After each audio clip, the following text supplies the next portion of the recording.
সিরাজগঞ্জ জেলার ভেতর তারাস হচ্ছে একটা অন্যতম জায়গা যেখানে খেজুরের রস খাওয়ার জন্য একটা ভালো প্লেস। আমরা সাধারণত খুব ভোরে রওনা হই, কিন্তু অন্ধকার থেকে যাওয়ার কারণে আমরা মাঝপথে একটা জায়গায় ব্রেক দিই, কিছু খাবার খেয়ে সময়টা একটু কাটানোর চেষ্টা করি। তারপর যখন সময় হয় তারপরে আমরা এখান থেকে রওনা হই।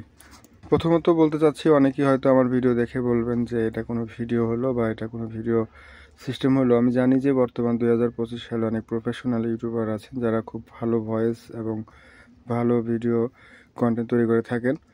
আমি সাধারণত আমার শখ যে আমি যেখানেই যাই না কেন সেই ভিডিওগুলো রেকর্ড করে ইউটিউবে বা ইউটিউব সার্ভারে আপলোড করে রাখি। সাধারণত যখন ফ্রি হব বা আমাদের ফ্যামিলি বা আত্মীয় স্বজনের মধ্যে অনেকেই হয়তো এই ভিডিওগুলো ইউটিউবে এসে দেখতে পারবে, যার জন্যই আপলোড করি। গাছের একটা জিনিস ভালো লাগছে কি, আপনারা একটু লক্ষ্য করেন, ওই যে দেখা যাচ্ছে একটা মশারি চালের মতন। সাধারণত এরকম কিছু কিছু গাছ আছে আমি খেয়াল করেছি, যারা এখানে কলসি বেঁধে দেয়। কলসিটা বাঁধার পরে এটা দিয়ে সুন্দর করে পিন মেরে দেওয়া হয় যাতে কোনো পাখি এটাতে এই পানিটাকে নষ্ট না করতে পারে। এই বিষয়টা আমার কাছে খুব ভালো লাগছে। এটার জন্য আসলে এখানে রস খাওয়া যেতে পারে। আপনারা এখানে আসবেন, একটু ঘুরে ঘুরে দেখলেই আশা করি পিওর খেজুরের রস খেতে পারবেন। আসলে সব কিছু হচ্ছে নিজের দিয়ে। আপনি যদি একটা জিনিস খেতে চান সেটার ভালো মন্দ যাচাই করে নেওয়াটাই হচ্ছে আপনার উত্তম কাজ। আপনি মানুষের কথা শুনবেন, আসবেন, যাবেন, সমস্যা নেই, কিন্তু আপনি কোনো কিছু খাওয়ার আগে অবশ্যই সেটার ভালো মন্দটা যাচাই করে নেবেন। আমি সাধারণত রস খাওয়ার জন্য খুব একটা আগ্রহ ছিলাম না, এই বিষয়টার জন্য আমার বেশি আগ্রহ হয়েছে এবং সাধারণত এই বিষয়টার জন্য আমার আরও বেশি রস খাওয়ার আগ্রহটা বাড়ছে। যাই হোক, জায়গাটা অনেক সুন্দর। তো ওয়েদার থাকলে মানে রোদ যদি উঠতো হয়তো বা আরও একটু বেশি ভিডিও ফুটেজে আলো পাওয়া যেত। রোদ এখনও উঠতে পারে নাই। তো এই জায়গাতে আর কি অনেকেই অনেক দূর থেকে আসে। এই জায়গাটা মোটামুটি খেজুরের রস পাওয়া যায়, তরতাজা গাছে থেকে পেড়ে নিয়ে আসে চেষ্টা করি, কিন্তু ওই সময় ছিল অন্ধকার, যার কারণে ভিডিও রেকর্ড করা যায় নাই।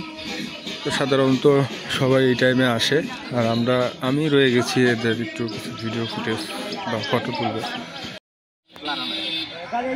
রস খাওয়ার শেষে সবাই মোবাইল দিয়ে ক্যামেরা দিয়ে ছবি তোলার চেষ্টা, কিন্তু একটা জিনিস খেয়াল করলাম, এতগুলো মানুষের মধ্যে টিকটক আর নেই, মানে টিকটক করে এরকম কেউ নাই। তো সবাই ছবি তোলা নিয়ে ব্যস্ত। ভিডিও করে খাচ্ছি বেল ভিডিও এন্ডিকা তুই জানা তো সারা দাও ভালো এদিকে আমরা হাস মেরে দিছিলাম কেন আমরা আমার তালে পড়ছিল কবি করে আমার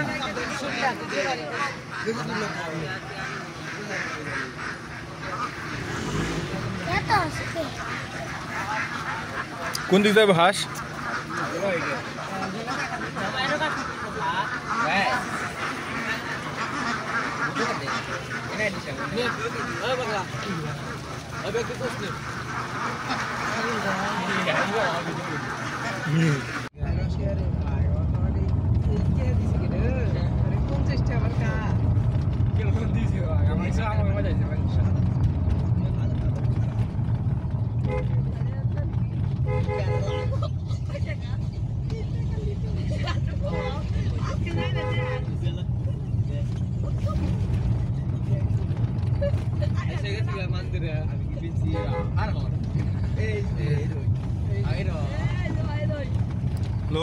বন্ধু বন্ধু বলে এটা কি কয়